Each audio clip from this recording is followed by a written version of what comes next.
Hello, hello, hello.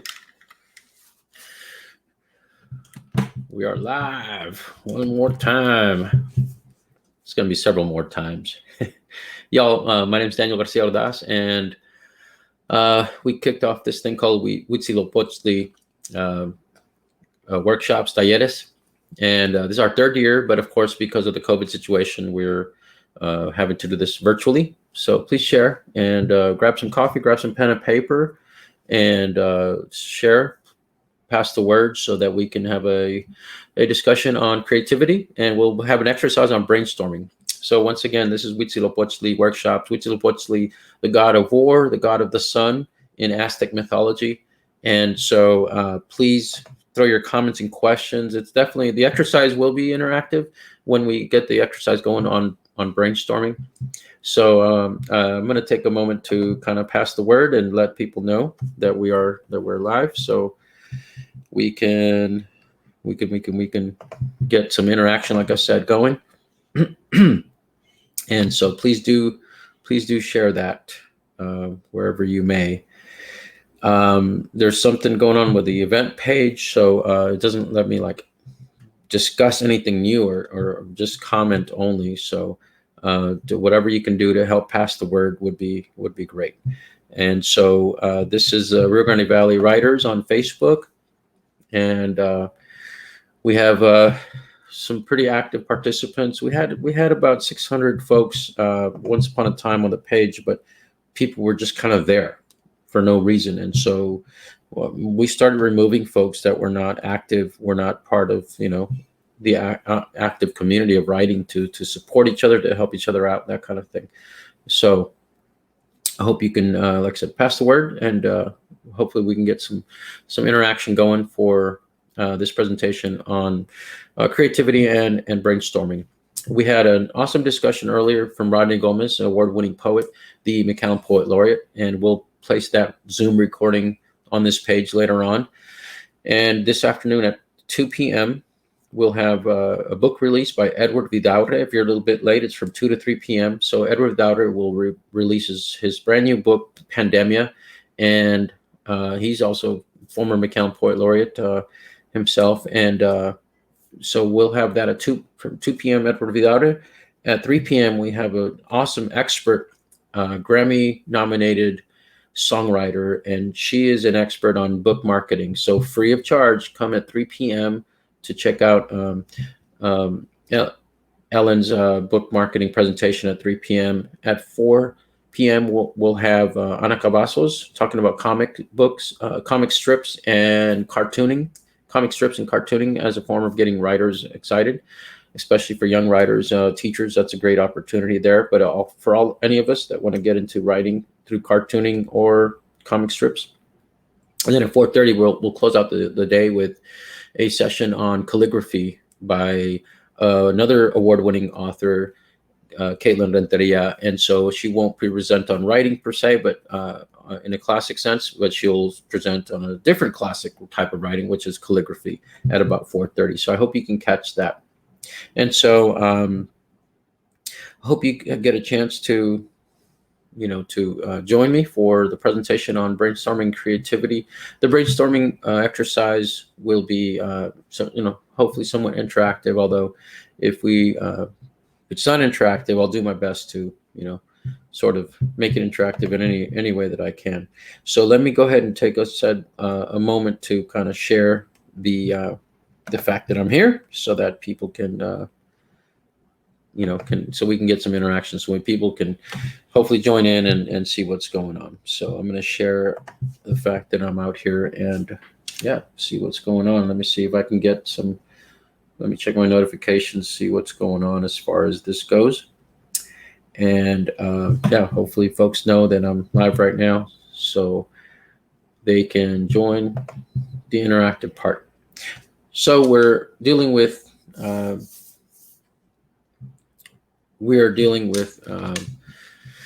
situation, of course, with the coronavirus, with COVID, that is just very tough for all of us in many ways, and no one has it rougher than anyone else. I mean, although definitely kudos and shout out to our health professionals, our medical professionals, our first responders.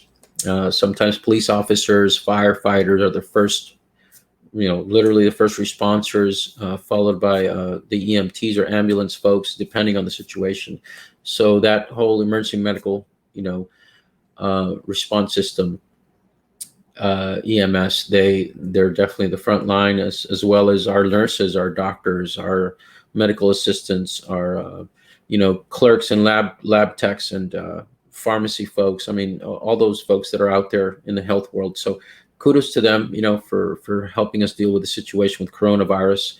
So many unknowns out there with this virus, and so we're going to talk about creativity, and we're going to do a brainstorming exercise, hopefully. So creativity in the situation right now with coronavirus, right? I mean, we need creativity. There's this false idea that, let's say, a kid, a student, a young person is really good at drawing, at painting, at singing. And so we say, oh, this kid's creative, quote unquote creative. And so then we sort of, let's say, make other kids that are not so good at drawing, at painting, at singing, or some obvious art form, we say, oh, that kid's not creative. And so we kind of push young people to accept this idea of, that they're not creative, and accept this idea that art is, you're either an art type minded person, or you're a scientific minded person, or you're a technology type of person. And that's very false, because if you look at the definition, the Greek root tech, if you look at the Greek root tech, you'll see that it actually is a combination of art and science. So this idea of technology, like, oh, I'm not artistic, I'm into tech. Well, if you're into tech, you're into art and science, and the amalgamation of those two, the meeting point of those two. So it's just an interesting thing, and it's just sad that definitely, at least in the American educational system, we've kind of pushed the two, separated the two, even so much as, say, pushing STEM. And sometimes we have STEAM, which is A, including the arts, but it should always be there. So coronavirus, situation that we're in, with the coronavirus, we need creative medical professionals and researchers, scientific researchers, using technology and just combining all that, to be creative about a solution to the situation. Solutions, we have to be creative about, how to get this person breathing with very few ventilators and so on. So we've had to create ventilators. Factories have moved from making cars and making all kinds of other things into making parts for ventilators, or making actual ventilators. Factories have transformed from that. Fashion designers, different type of artists, right? Fashion design companies have switched from making, sometimes very expensive, very fancy dresses or attire. And I say dresses, I mean like suits and whatever, all kinds of clothing, right? From making clothing to making protective equipment for, again, our healthcare workers, and sadly, even for teachers and so on. That kind of.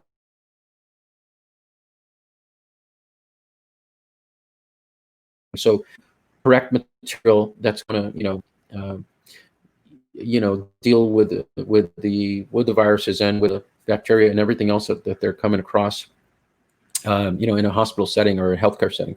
So kudos to those fashion companies that have put aside their needs, for making wedding gowns and making expensive suits for, professional athletes or whatever, and they've gone into the mask making business and PPE equipment business. And again, they had to be creative.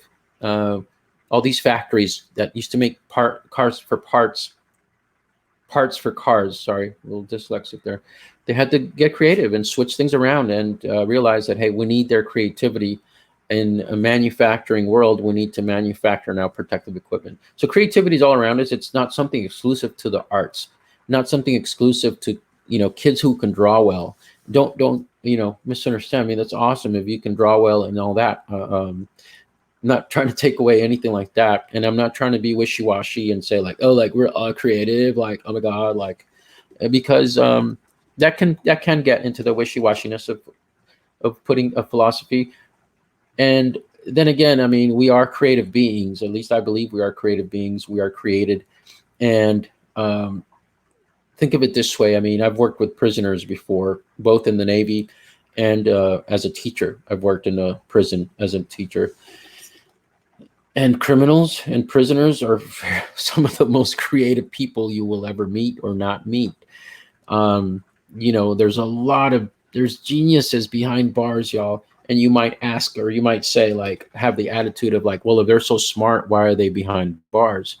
Because all it takes is one stupid friend to turn you in, or or to mess up, and the whole group of y'all gets arrested. It's sad. It's sad that we bore sometimes our students in the education. And I'm a teacher, so I can say this from my heart.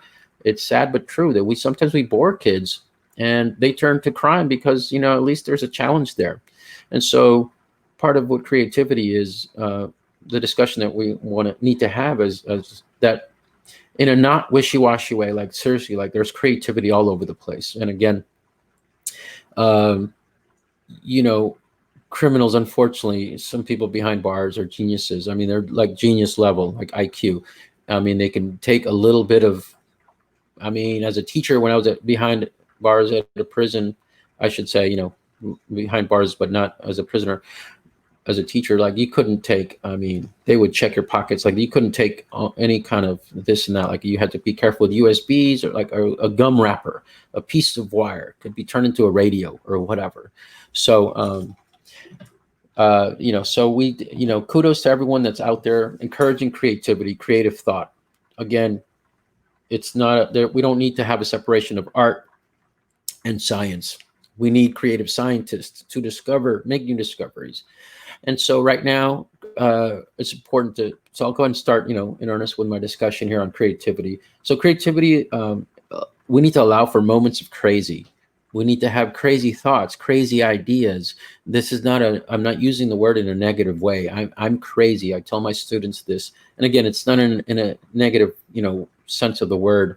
I'm not talking about psychological problems or mental health or anything like that. I'm not trying to make fun of anyone with mental disabilities. What I mean is, just in the most positive way, like, oh, that person's crazy. Like, girl, you crazy, and in the best way. And so we need to allow for moments of crazy thoughts, crazy ideas, because status quo thinking is not going to necessarily solve the world's problems. In creativity, we need to allow for moments of change, moments of, like right now with coronavirus, we're wondering whether, is this the new normal? Is this forever or not? That's a discussion we can have later. We won't know until the virus is sort of kind of over, at least this form of the virus, where we don't have a vaccine and we don't know what's happening next. So we need to allow for moments of change. Change is imperative if we're going to talk about creativity, whether it's visual painting, whether it's cooking, culinary arts, whether it's the ways we treat a virus or a cold or in this case, the coronavirus. We need to allow for periods of change right now, allow for a moment of change with education. Again, whether it's forever or for now, but I mean, education, good Lord, has been like the same for 100 years. The teacher's in front of the room, the desks are in rows. My students come in and they'll be like, "Oh, you moved the desks again." Like, yeah, I'm gonna go crazy if the desks are all the same every time. And so many studies, research has found, how setting up a room, the environment, right, of the school building itself is part of the educator. It's the fourth teacher. You could say the classroom or the building itself, right, is the fourth teacher. Right now, the fourth teacher this year in 2020, the fourth teacher is the setting, right? Whether that's the school classroom or the school building, or whether that's the house, the apartment, wherever the student is learning from a distance learning perspective. And this is why it's important. This is why parents and teachers are, having to budget for creating some kind of space that is adequate for learning, that's going to encourage learning. And so moments of change. We need to change our routine. Summer is over. Summer break is going to be over soon for students. How do we, as parents, as teachers, as especially as parents, how do we help our children transition into a learning mode, even though summer break is over, but we're still at home? So part of that is establishing routines. Part of that is right around now, starting to get our kids to wake up a little bit earlier, start getting ready for that summer to be over, for the school year to begin, so that they can get up at I don't know, 8 a.m. if not a little sooner, and have their breakfast and shower and wash up or whatever the routine is for the morning. And again, establishing routines for dressing up, for taking care of your toiletries and brushing the teeth, and maybe even putting on makeup if that's your thing, or brushing your hair, and definitely changing out of your pajamas, because again, it's about establishing a routine to get prepared for learning, so that your kids know, like, hey, physically I'm ready, like I need to emotionally also be ready and mentally be ready. If we wake up at 3 p.m. after staying up till 3 a.m. playing video games, and the kids wake up at 3 p.m., they check maybe or have some breakfast at 3 p.m., still in your jammies, start doing some schoolwork here and there, and again, boom, done with schoolwork by 8 p.m. Boom, they start playing video games till 3 a.m. I mean, is that a healthy routine, y'all? So I'm not judging. I'm saying, let's have that conversation. Your kids better than I do, so whatever works for you, whatever works for them. But it's definitely a moment where we need to be creative about embracing change. We're funny people. We don't necessarily like change. We like newness, but we don't like change. It's just the way human nature works. So it's important when you're thinking about creativity. It's important to consider and embrace moments of disappointment with the school year, and disappointment with your art, disappointment with your poem.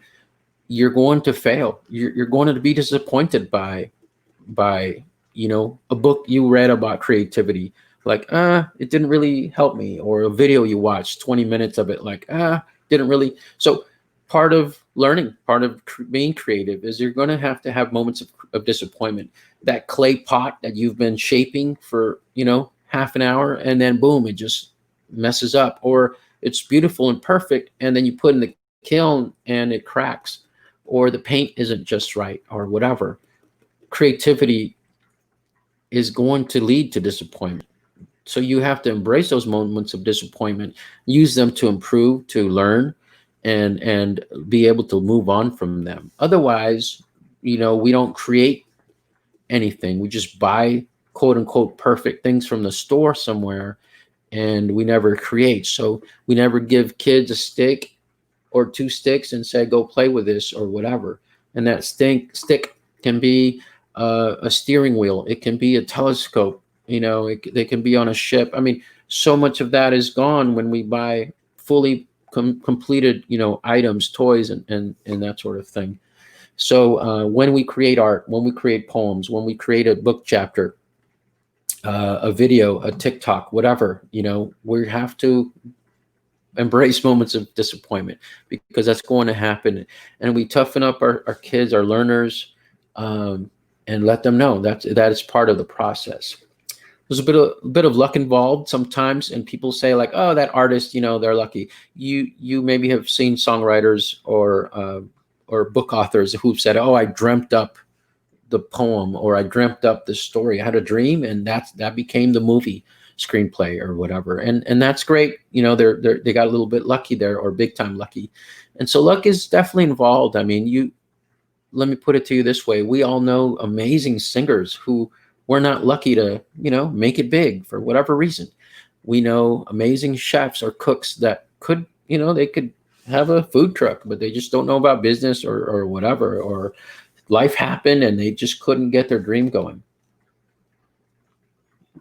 So there's an example, for example, Marie Curie. She's a chemist, and she kind of lucked into radium. And so the point is, though, that, it's not just about luck. It's like I might get lucky enough to dream about a poem, which, by the way, I don't remember my dreams, so I'm not one of those people. Not that lucky. But so Marie Curie, she was studying in the lab with her husband. She was studying chemicals, and she kind of lucked out and found radium. But it's not just luck, it's opportunity, right?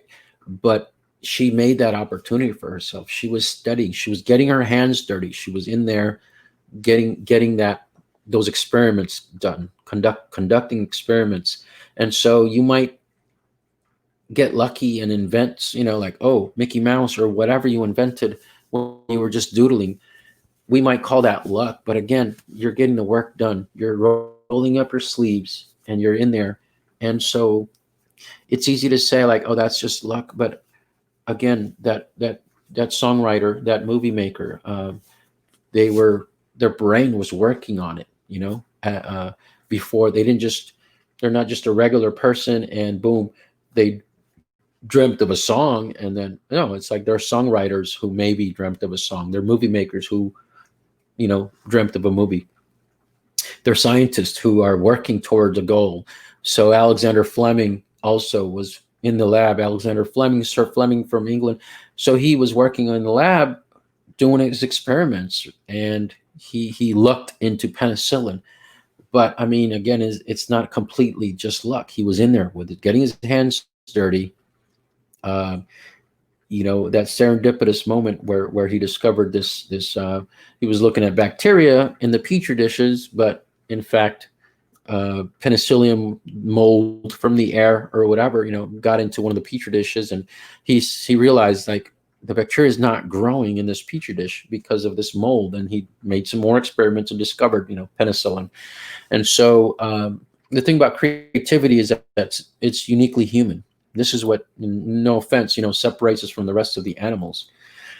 Imagination is something, again, that is just uniquely human. This is what made us survive against larger animals like bears and stronger animals like tigers and even tougher animals like spiders and even bacteria, which are unseen from the naked eye.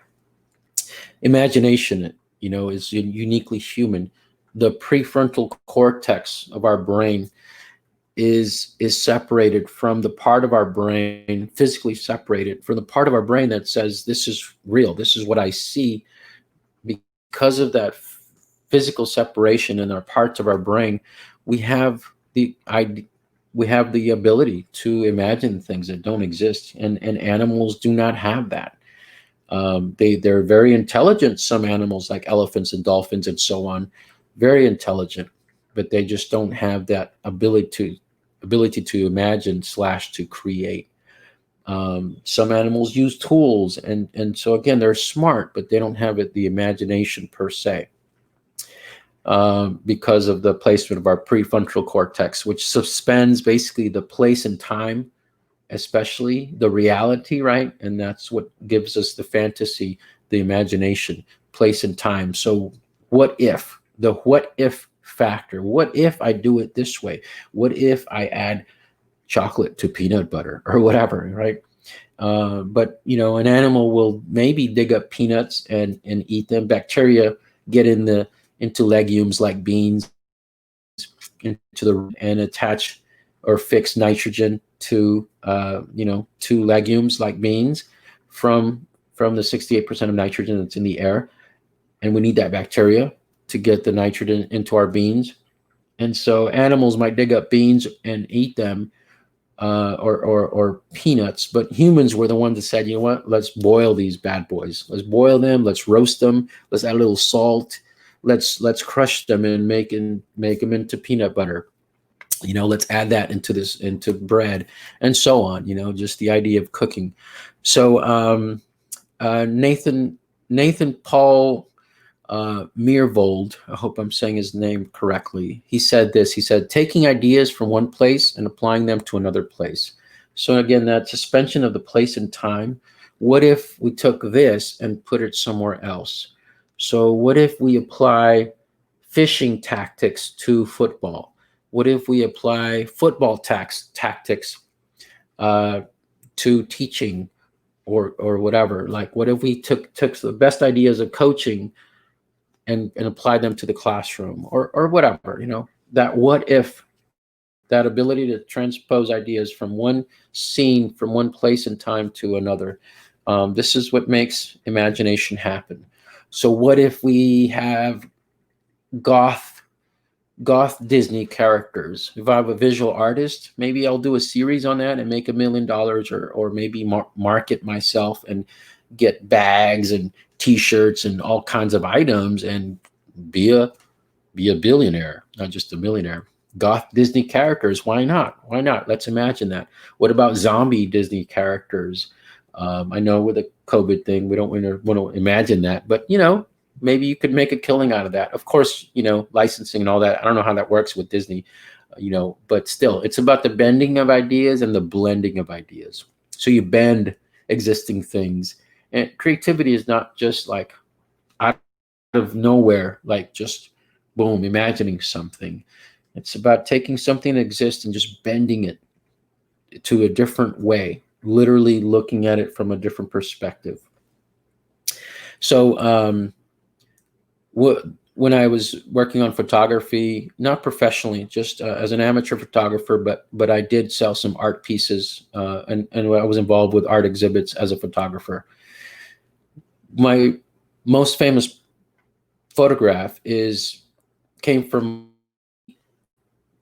taking a photo of an American flag on a ship, but next to the dock, and I was looking at it from this angle, from the bottom of the pole toward the top. So just that angle, that bending of perspective. You normally look at a flag, from head on or something, and yet I looked at it from below, and and it was just also a little bit of luck. Again, I'm working on it though. The wind just moved that flag in a certain way, and I didn't know it from far away, but that flag had a rip on it. It was a little bit ripped, and that rip created, with the wind just moving, I was just lucky to capture that frame.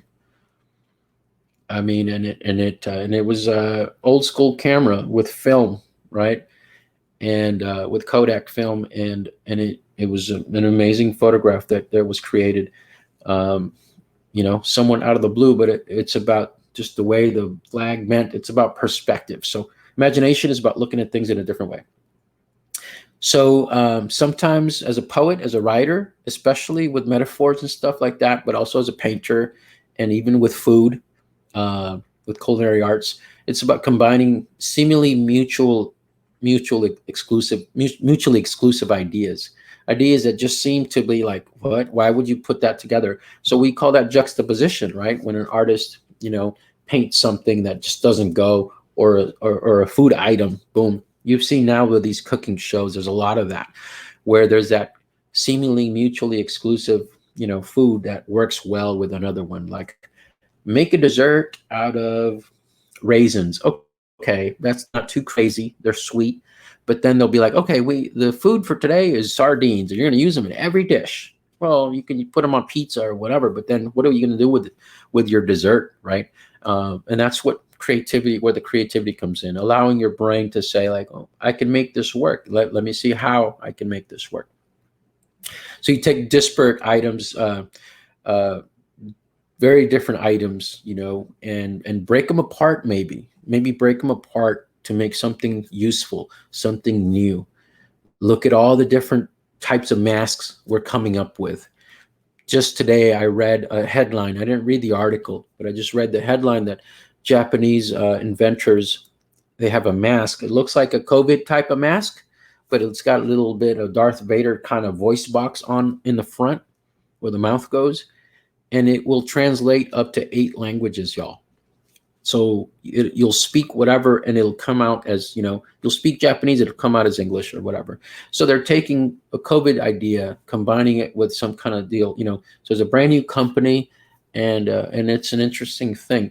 Similar technologies exist to translate, on the go. but they're combining a mask now, a COVID mask that will protect you, with a very practical utilitarian, translating of languages, right? So you take something that's very different and break it apart and kind of put it back together in a different way. This bending, this breaking, this blending, it's happening all around us, just like jazz. That jazz is constantly changing, right? That music, that beat, just out of a sudden, boom. Not everyone's a fan of jazz because it doesn't have that perfect rhythm throughout. There's some changes. And even in a long symphony, though, in a long symphony performance or orchestra performance, I should say, in a long musical composition that a symphony performs, right? There are going to be those changes, that bridge in a song, and so on, because that little change is what makes it work. If we're always having the same enchiladas, like, we love that recipe, don't change that recipe, keep it, but also allow for a different kind of recipe, just to change things up once in a while. Don't break this original, I'm just saying, but it's okay to add something new. So you mess with convention a little bit. And your life experiences are part of what creates that uniqueness. I mean, you yourself change as a person. Physically, your body changes, and so maybe you're an artist who maybe, gets a little shaky with a hand later in life, or your vision is a little bit affected. Beethoven lost his hearing, and so on. And so, and yet you change as an artist, Johnny Cash, before he died, he wasn't just into country music. He started working on some rock, and he was against it there at the end, but he embraced it once he saw what they were doing, that they weren't just trying to make fun of him, his producer, Don Was, and so on. Like, they appreciated who he was, but they also saw that he wasn't the 20, 30, 40-year-old singer anymore. They saw what this new voice could do. So these life experiences are part of our change, and they help to create the uniqueness. I am not going to be the same teacher as I've been the last 14 years this year. I have to change with the times because of coronavirus, because I'm teaching it from home.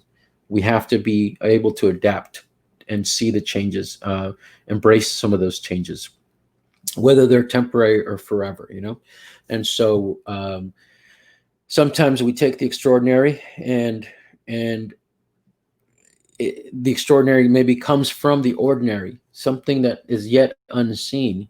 When I was in high school, I'd see these beautiful young ladies who thought that they weren't pretty, that they were not attractive, and they'd put themselves down. Like, I was short. I'm still short, but I was shorter. Even I grew 5 inches after high school, so I was really short in high school, and I was broke, and I didn't have nice clothes. I didn't have all the right jeans, and I didn't have a car, and so therefore I didn't. I had none of those, and I didn't have a girlfriend, right? So ni me pelaban. They wouldn't pay attention to me. But I mean, I could see their beauty, and yes, I'm talking about physical beauty for now. Okay, I could see it, and they couldn't see it themselves. And I hope that they, found it for themselves, not necessarily from someone else's eyes, but in themselves, because we look at the mirror and we see ordinary, and yet, there's that. We are all unique. And again, I'm not being wishy-washy. Every leaf on a tree, every hair on your head, every human face is unique in some way. I met my doppelganger. I met this guy. His name was also Danny. I met this guy. He was a student at UTSA. We met at a Christian camp during college. And I had never in my life had a mushroom haircut back in the days in the 90s, okay? But last minute, some dude there at the church camp was doing, it was a Christian camp for college students. It was super fun. He was giving free haircuts away. One of the guys on staff, the drummer for the church band, for the staff. So I was really in need of a haircut. So he gave me this mushroom haircut. And this dude named Danny had a mushroom haircut, had the nose. It was weird, like meeting my doppelganger. And yet, even though we look so much the same, so much so that I was in a choir, kind of a talent show choir with a group of 4 or 5 of us.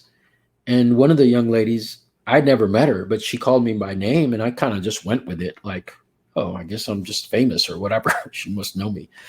Um, and she looked, she did a double take when she saw the other Danny and myself in the same room, like, and I figured out, like, oh, she didn't. I'm not famous. Like, she didn't know me. She knew the other guy, but she was very comfortable just saying hello.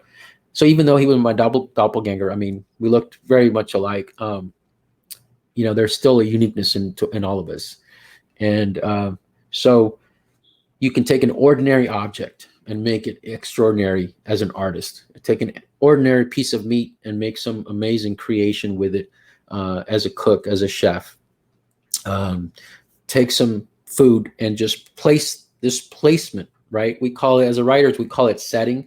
Well, as a cook, as a chef, as a homemaker, you call the table setting a setting also, right? The dishes, the fork, all that, and just make it your own. So cupcake flavors, music, sex. I mean, you take something ordinary, something basic, something missionary position, whatever, and you get creative with it, right? Music. I mean, in high school, I said to myself, that's it. This is a perfect love song. Like, we don't need any more perfect love songs. Like, this is it. Like, this is it. Stop making love songs, everybody. And yet, every year after that, there's been that one song that comes out. It's like, oh man, okay, for sure, that's it. No more love songs. Paul McCartney had the song about silly love songs, and yet we haven't stopped writing them, because as ordinary as love is, as cliche as love is, and if you're a poet, oh man, they will laugh at you. They laughed at me. They will laugh at you if you write a poem about love and you read it in front of people. Academic folks will be like, you're not Shakespeare. Like, bro, you don't even have a girlfriend, so shut up. But people that are seeking for that, and will find the beauty in it.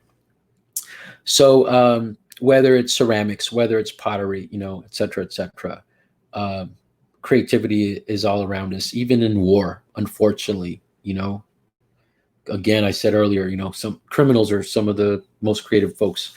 And I'm not saying every war is a criminal act.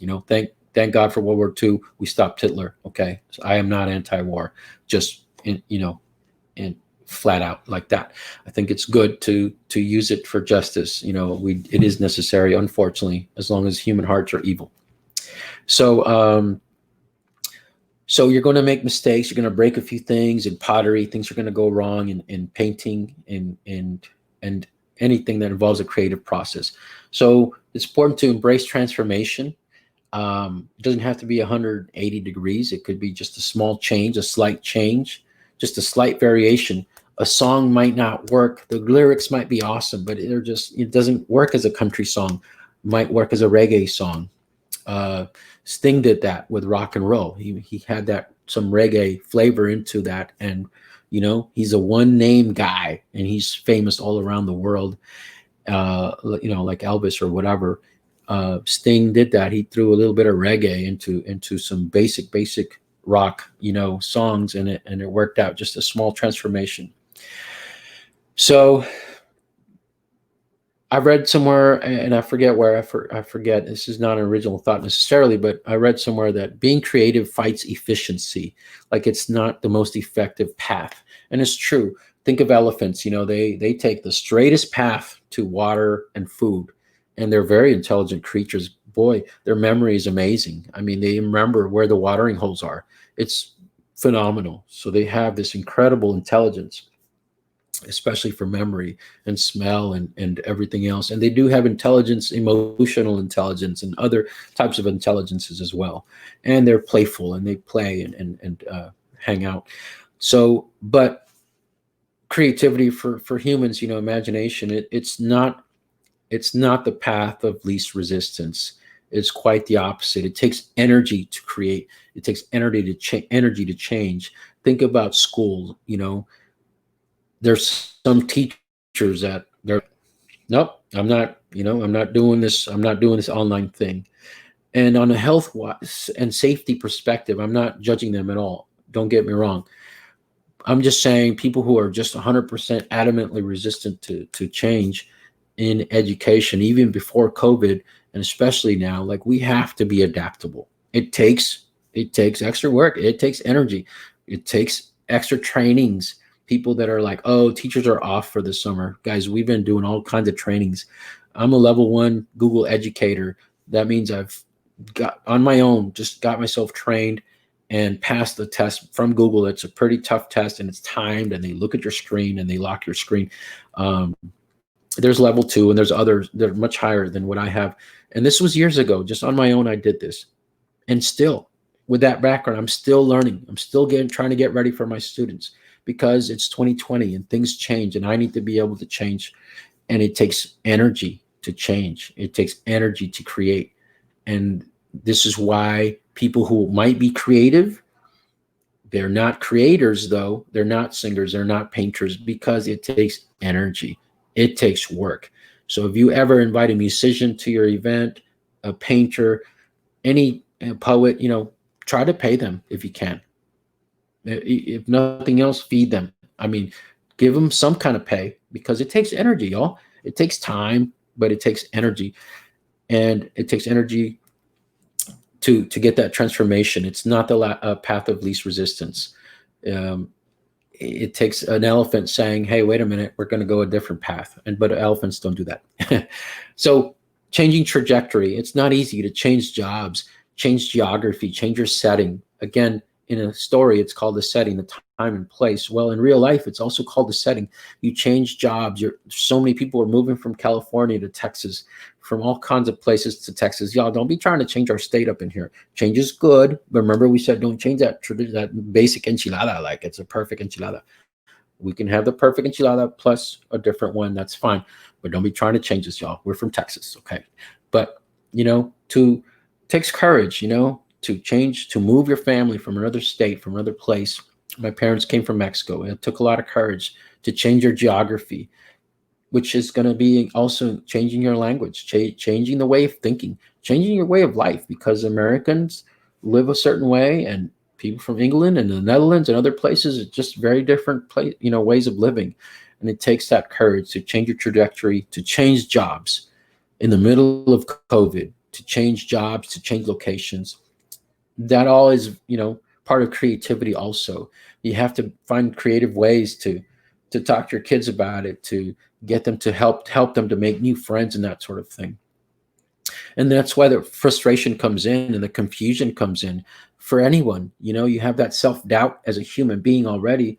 And then if you're a kid, you're frustrated, you're confused, you had this life and now you're in a different life, a new school, but you can't even meet your teachers, because we're under this COVID thing. And so creativity is very frustrating and confusing and sometimes a very lonely thing. So just knowing that the creative life is frustrating and confusing, just knowing that just gives you a little bit of heads up and knowledge that, hey, it's going to be okay. If you're not frustrated or confused or have some doubt, are you even creating? Are you even creating anything new, really?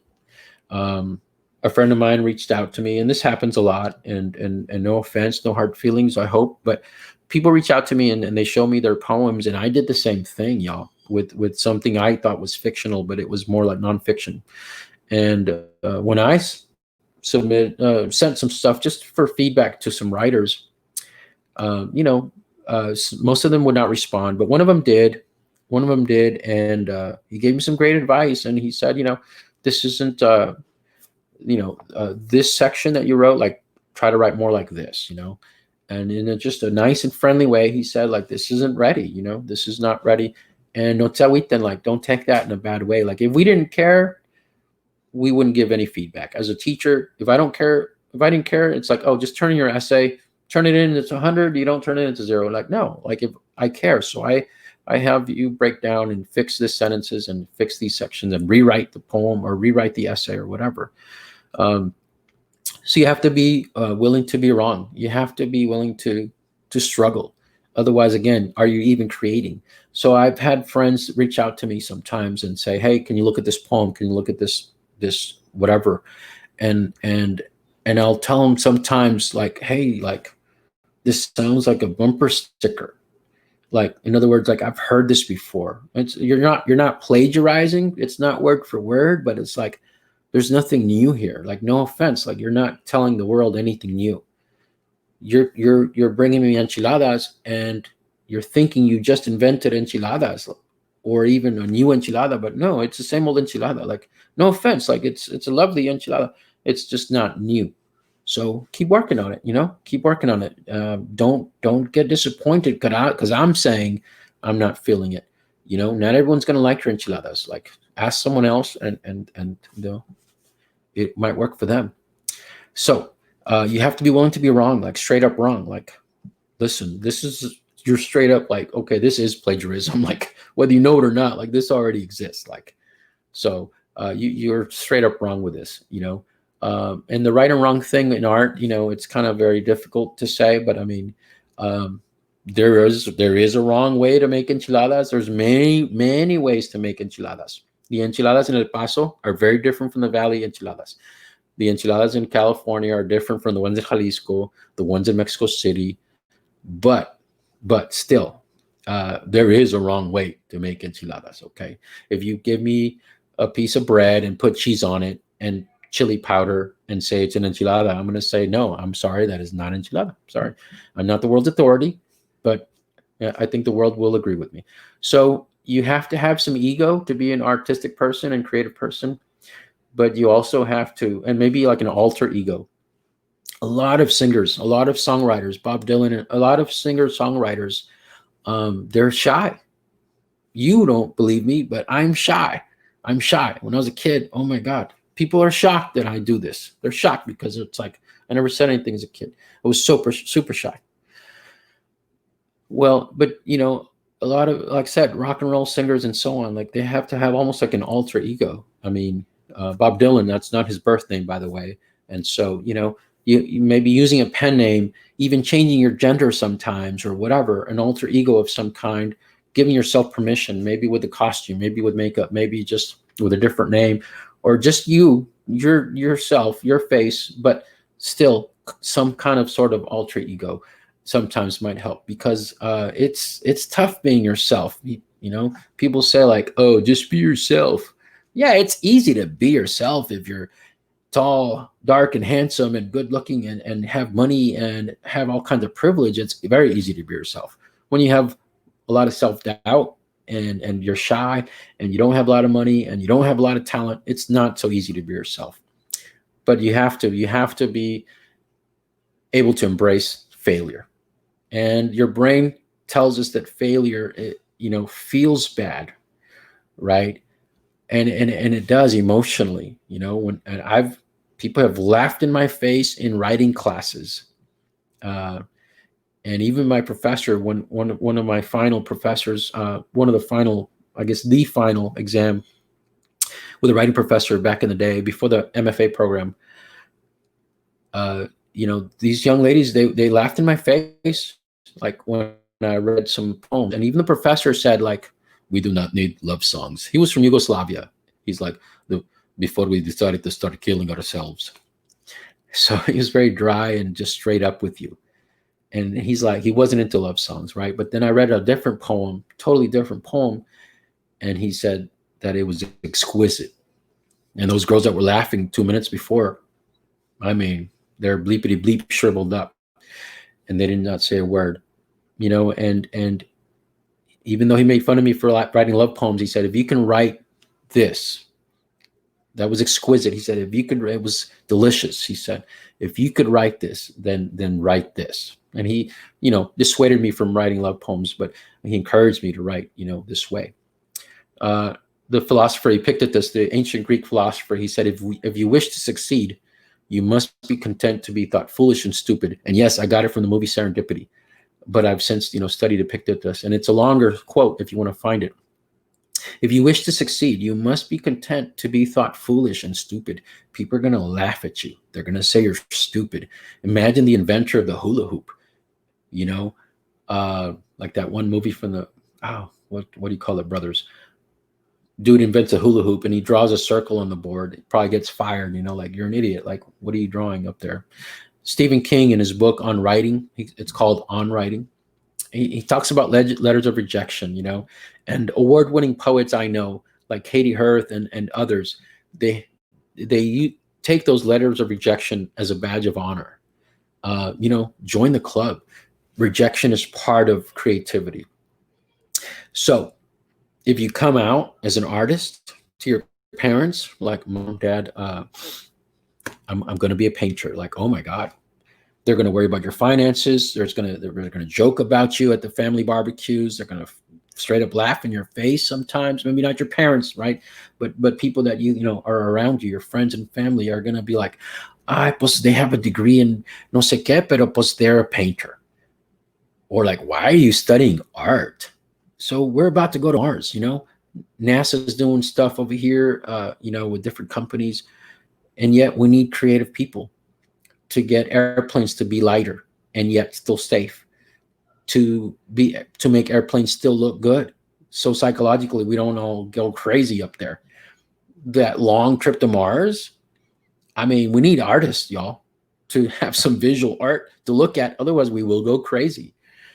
So we're going to need artists. We need artists now. Think about this COVID situation. Where do we turn to? We turned into movies, to streaming, to art, to music, even more so. And what do we miss the most? Well, we miss the movies. We miss concerts. We miss art. We miss creativity. So hang in there and do your thing. And so here's the brainstorming exercise. Take out a sheet of paper and brainstorm. So write down the instructions if you're watching right now or later or whatever. So here's the instructions. Take it and give yourself 30 seconds. If you want to do 1 minute, that's fine. 30 seconds or 1 minute, write down 3 ways to be healthy. 3 ways to be healthy or maintain health. 3 ways to be healthy, 3 ways to maintain health. Give yourself 30 seconds or 1 minute. And so I'll do that right now. I'm going to set a sort of rough timer. 3 ways to be healthy or maintain health. 1, 2, 3.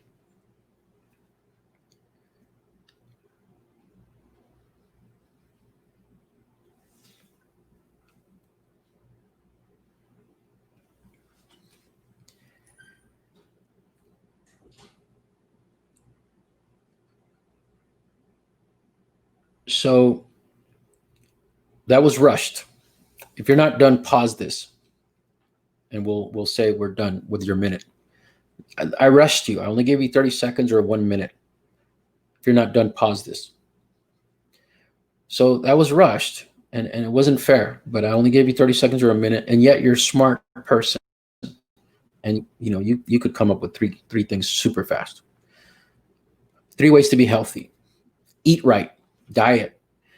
Don't drink this, don't drink that. That's all about eating right. It's all related.